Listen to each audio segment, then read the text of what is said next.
Well, welcome back to another episode of The Compass with Brad Robison, MD, for Brad Robison, MD and Associates. And thank you so much for tuning in. So excited about the conversation. Today, we're going to be unpacking what it means to be raising a family and children with developmental disabilities. And Dr. Brad, why is this an important topic to talk about?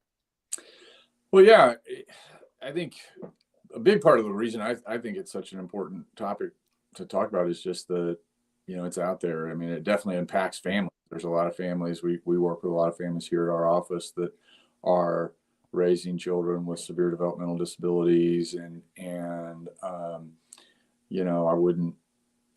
wouldn't say that it's something that we exclusively specialize in. We see lots of other things here, but we certainly over the years have worked with a lot of individuals and families that are raising kids and are still dealing with, as young adults, that the families are still involved in the caregiving of Yeah. individuals with severe developmental disabilities. And so it's out there, and I've worked, had several families through the holidays that were dealing with issues and trying to figure out how do you make for an enjoyable holiday? How do you deal with travel? How do you deal, Mhm. with an individual with, severe developmental disabilities, and what kind of supports that families need? It's a challenge. What are some of those buckets of diagnosis under developmental disabilities? Yeah. So developmental disabilities are, and that actually, just to kind of answer that question, maybe even gives an opportunity to talk about something that, at least in the state of Missouri, and it's that way, and I think several other states too. It's interesting. I get why it developed like this, years and years ago.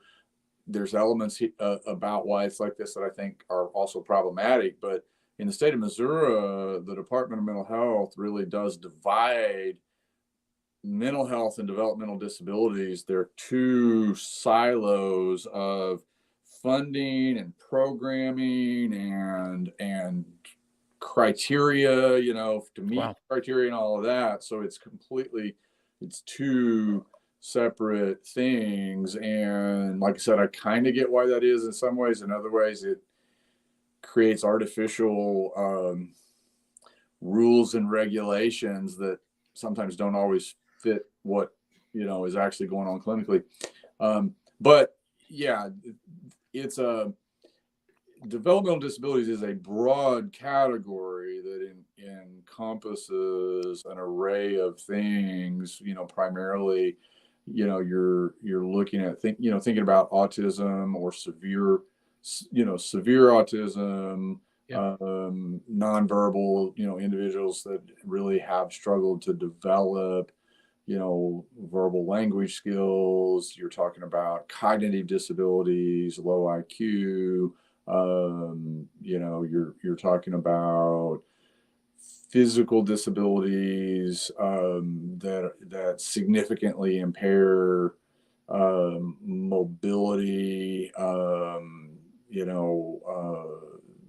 cerebral palsy and Yeah. various things like that. So, developmental disabilities in general is a broad category with several things underneath it. And, some of, I think, what we've talked about for this video is not necessarily to dive into each diagnosis, but to just kind of talk a bit about the arc of what families go through from the Yeah. point of recognizing that their child is is has got something going on. And that's the first part of it, is trying to kind of recognize and figure out, oh, there's a problem here with my child's growth and development. And then what I think is important for us to talk about, because sometimes it doesn't maybe get talked about enough, is those families that, beyond recognizing, oh, there's something wrong and, oh, it's going to get better, but then it's those families that are having to deal with, oh, there's something wrong with my child's growth and development, and it's not going to get better. Yeah. It's permanent. It's a it's a chronic, it's going to be a lifelong thing. And probably the first issue with that, Tyler, that I always encourage families is that, yes, I like, on the one hand, families that are dealing with that, families that may be watching this video, or that is really hard. And Yes. part of what I encourage families, I mean, you do have to sort of embrace that and grieve that. Like, for families that are really coming to terms with the reality that, my child is nonverbal and isn't developing that ability to communicate verbally, just for example, for whatever diagnostic reason, that's devastating. Yeah. And you have to be able to grieve that and deal with that. So on the one hand, I support and encourage families to kind of, okay, at some point we've got to embrace the reality that we've been hopeful for the last 2 or 3 years that, okay, we're going to figure it out and they're going to start really advancing and become verbal. And depending on the underlying issues, some really do make a lot of those advances. But at some point, you have to come to terms with the fact that this isn't developing. So you got to come to terms with the fact that, okay, this isn't developing. My child really does have some permanent, long-term disabilities, but it doesn't mean that they can't grow and advance and have a life, and so it's like, it's this intense struggle of, like, it's not hopeless, but you have to deal with the reality. So that's probably the first thing that families come up against, the first big challenge, unfortunately, in a list of a lot of challenges over years that families, you know, uh, end up having to grapple with and come to terms with when they've got a child with severe developmental disability. When would they make their way to you as opposed to just seeing their family medicine doctor or primary care physician or pediatrician? Right. When do they find themselves in your office? Yeah. Yeah, a lot of times they find their way to me when they're dealing with a lot of secondary behavioral or emotional issues that are disrupting for the family or for the school system, or those sort of things. Now, you know but the starting point is a lot of times the pediatrician who begins to pick up on that and guide the family to resources, whether that's referral to specialty clinics like in St. Louis for severe developmental disabilities. And then also we do have, in the state, early intervention, programs that are set up Yeah. primarily through the school systems in some ways. So a lot of families work with their pediatrician first, then maybe with the developmental specialists, medical, like pediatric developmental pediatricians, and then within the school system. And then once they're like within that school system, they may also get identified um, through the regional centers across the state, which are part of the Department of Mental Health, Department of Developmental Disabilities. I may have their labels, but it's the Department of Mental Health, and underneath that is the Division of Developmental Disabilities or something like that. And the regional centers across the state are the folks that families end up having to contact and to start trying to access resources. And if their child meets criteria, then they will may qualify for a case manager whose job is to try to help the families access resources, Yeah. over a lifetime in some cases. Well, that has to be really difficult, I think, for Oh, families to get to that spot, and then yeah. I think these resources even seem limited. We were talking about a patient in your office just the past couple of weeks. It's like, gosh, we need some sort of like emergency care for them, or you called it acute crisis stabilization, and that Yeah. was just hard to find. Yes. Yeah. Yeah. Unfortunately, it is an area that, families that have gone through this recognize, and certainly the state recognizes, but it's been hard to figure out a solution for. There are a lot of resources for, supports within the school system, and there's, in Southeast Missouri, there have been, a number of programs across the region. Blue Sky here in Cape is one that's grown over the last several years, and they have great staff and great programming and great support for, like, a day hab or day treatment, and all of that. So there are resources for autism through the Autism Center and through Easter Seals, the Taylor Institute. So there are an array of resources, but a lot of those supports are, day-to-day supports, places for individuals to be able to go for behavioral support and training, like almost like going to school. There's uh, state schools.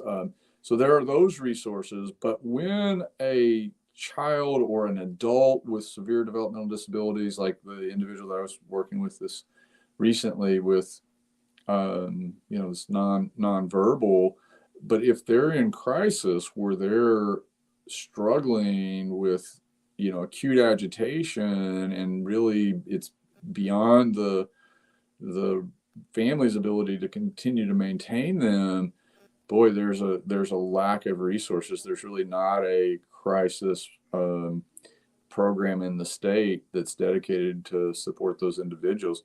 Most psychiatric hospitals, and that's something that sometimes people don't realize, that most, I say, to my knowledge, all Yeah. um, psychiatric hospitals won't take individuals with severe developmental disabilities, because they don't have, it's a completely different programming need.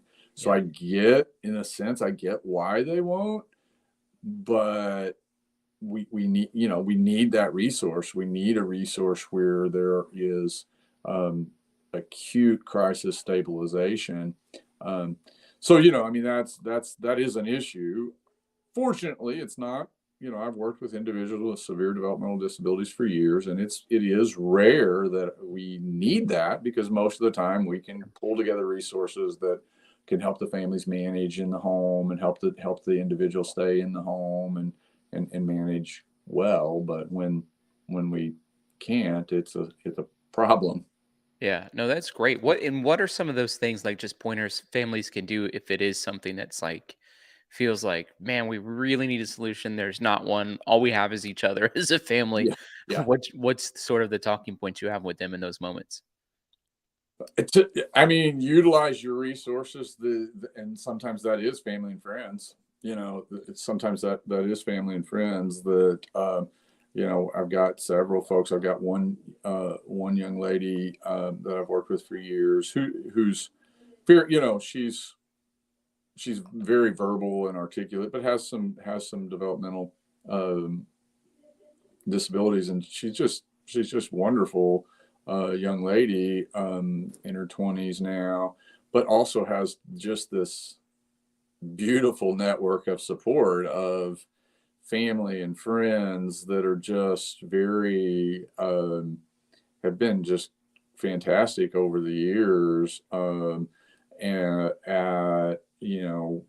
everybody coming together to offer help and support. I mean, it's still, even with that, it's still quite a load on parents, Yeah, but the first thing I would say is, don't isolate yeah, yourself.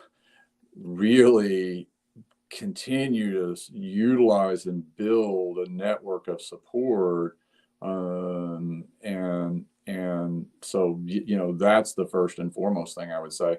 And then beyond that, I would say, you know utilize the supports that are available through the school. The schools, you know, the public schools, you know, you know, pray that God will help them help them, because they're just being asked to be all things to all people, and I realize that they're being tasked with a insurmountable job sometimes, it seems like, but they do have a lot of resources for early intervention, preschool programs, you know, on all the way through, to offer a lot of help for, you know, individuals with, you know, developmental disabilities. And then if, you know, if it's beyond the scope, if they're nonverbal and it's really beyond the scope of the public school settings, then, you know, there are state schools, and it's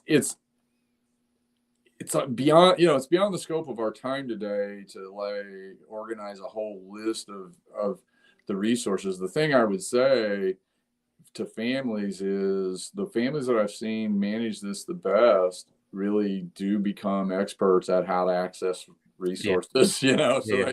they have to dive into this world that they never wanted to be in, but at some point have to come to terms that they are in this situation and diving in.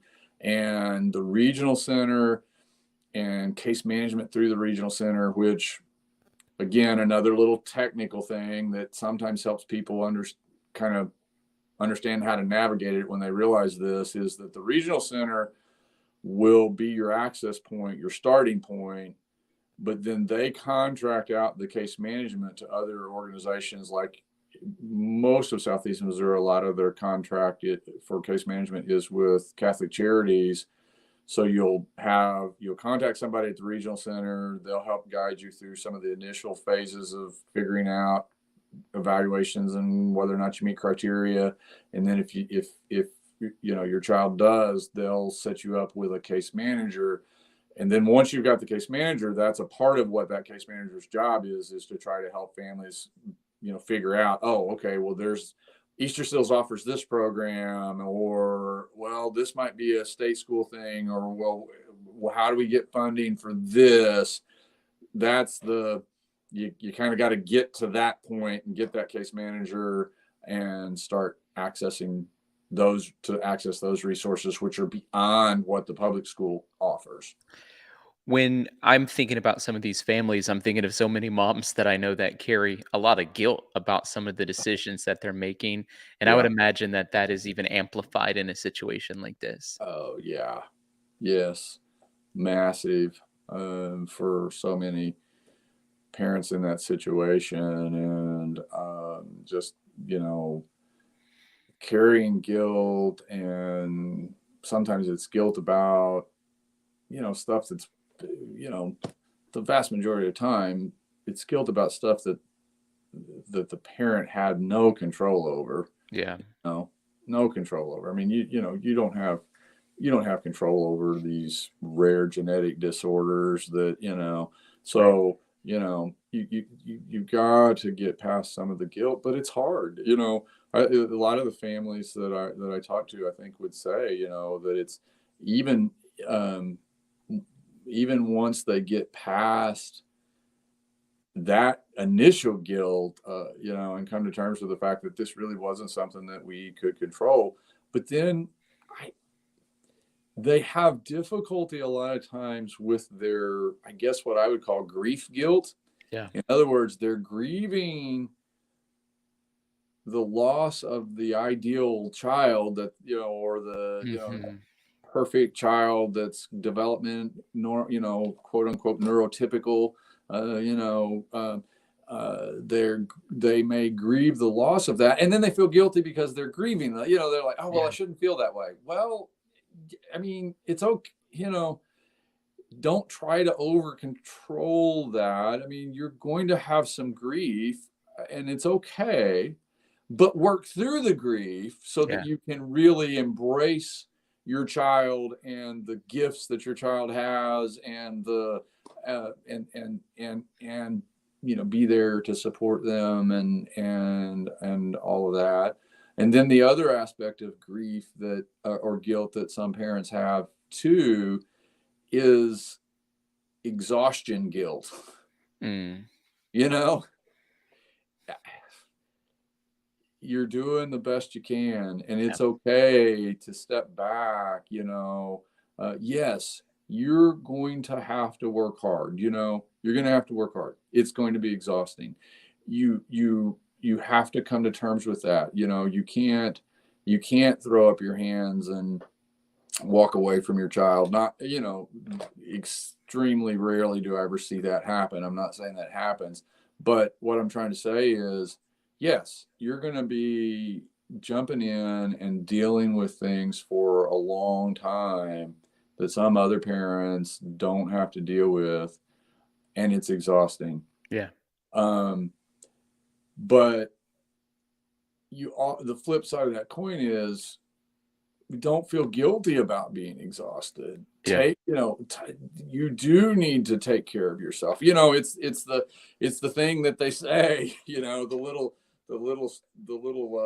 flight attendant thing, that Mm. everybody ignores, about when the air mask pops in, Mhm. put the oxygen on yourself first, then your child. I mean, I tell parents that all the time in these Yeah. situations. Look, I get it. You love your child, and so you're going to just work yourself to death to take care of them and to make sure that they're protected and that their needs are getting met. I respect and appreciate that, but you got to put the oxygen mask on You gotta yourself. take care of yourself, yeah. Yeah, One yeah. thing that I was thinking Feel about was guilty about that. You can't feel guilty about that. the dynamic sometimes that I think about is when there's, more than one kid and Yes. there's some siblings that maybe don't have some developmental disabilities, they can start feeling like they're less cared for in Oh some of yeah. these moments. Yeah. How do you walk through that? Have you seen that? Oh yeah. Unfortunately, that's common, and it's a real struggle. It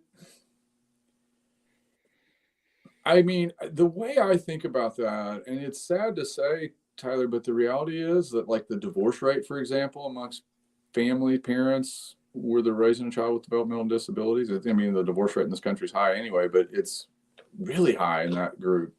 And the impact that it has on siblings is can become a problem. Now, each situation is its own individual, so there's a lot of different aspects of why that develops. But a general statement I can make here is, it's an energy equation. It kind of goes on along with that exhaustion thing. It's a bit of an energy equation. The family just can get exhausted, and then everybody in the family begins to shift into kind of a survival mode, and that really it takes its toll on a marriage, on the family, on the siblings. It can take its toll, and so the families that I have seen really thrive are the families that have figured out how to manage the energy equation. Mm, They've embraced the reality of what they're dealing with. They've embraced the fact that it's going to be a lot of hard work, but they've figured out the energy equation. They figured out how to get resources in place. They figured out how to keep their spirits up, their energy high. They figured out how to not feel trapped in this thing, and how to really, you know, really thrive and celebrate. I'm thinking of a couple of different families that I've worked with for years, and I think that's one thing that they do well is they have family celebrations. mhm. One mom just, I don't know, was it this week? I think I was talking. Yeah, it was just a day or two ago. I was talking with her, and she made a statement that comes to mind about, well, when this isn't, um, you know, she gave her young adult's name, when this isn't friendly, a friendly event for him, then I figure out, what I've got to do to get some support, some other family staff. I mean, she's got some staff she's got some funding to help pay for, but some of it she pays out of pocket. But she's developed over the years a group of people that work really, really well with her nonverbal, young adult male, even young adult guy, so that she can enjoy her grandkids. We were talking about the holidays, Mhm. and she figured out how to do some things with her son that he really enjoys. He can be very loving and engaging and all of that. And she figured out some things to do with him that were really a celebration, which builds up the energy, right? It builds up some Mhm. positive energy. And she figured out how to go, okay, well, now, but this event, I'm going to have to get some resources to help take care of him at home so that I can go out and have some time with my, young, she's got some small grandkids. Mhm. I can go out and celebrate with them, Yeah. and so it's I hope that makes sense. But the way I see that, in some ways, in a very big picture way, it's learning how to put the oxygen mask on yourself and learning how to balance the energy equation for the whole family, Yep. so that the siblings and others really are, there's energy there to make sure everybody feels like, yeah, we're getting our needs met, and we're in this together. I think that's really good. It's like being concerned about your own replenishment cycle, sort of Yeah. as you're having to do it for somebody else as well, but knowing what those healthy rhythms are for yourself. Yes, yes. Yeah, and that's beautiful. I know you've had, I think, some, can't remember who it is. You and I've had a couple of conversations. There's one particular author and speaker, I think, that deals with some of that, like healthy rhythms and all that. That's maybe a Yeah. tangent, but anyway, yeah, you're right. It's that finding those things, and the families that have thrived with this have really become masters at that. Like, you know, and it's not, this is the thing. I get what parents are talking about. A lot of parents feel like they're being selfish, and trust me, I Mhm. have seen parents who I felt like were probably being, the whole self-taking, using the excuse of self-care to be selfish. Yeah. But that's like a small, small, small percentage. What I see most are families that are afraid that's what they're doing. And I'm having to go, I know, yeah. oh my God, you've spent 25 out of the 24 hours that there are Mhm. taking care of this individual. For you to take an Yeah. hour to have a long shower or to read a book Mhm. is Yeah. not being selfish. Yeah. Uh, find those rhythms that are healthy for you and your family and the child that you're taking care of. And I think if they don't find those healthy rhythms, they're gonna find themselves in a really bad place of, I don't know if the right word is burnout, or Oh where yeah. there really will be a neglect situation happen. Yeah. Yeah. Yeah. Yeah, exactly. Well, I appreciate your perspective. One thing that I really love about the conversations that we have is you find a way to infuse positivity in the middle of some pretty Yeah. drastic situations.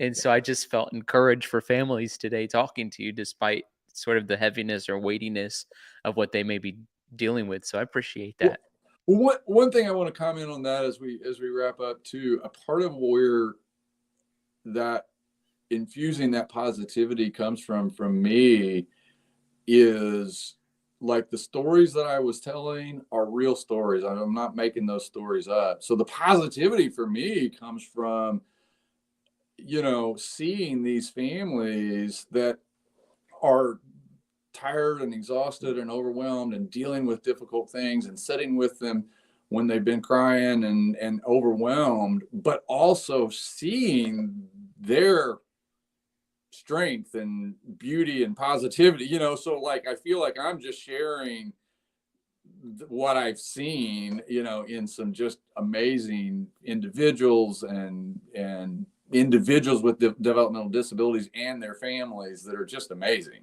So Yeah. I'm just sharing, what I've got Experience, to see. which is And great, which is yeah, which is what the families need, right? The yeah, ones that don't have it.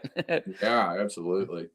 Well, that's great. Thank you so much for just another wonderful episode of The Compass. If you're interested in having an appointment with us, you can call it 573-334-7055.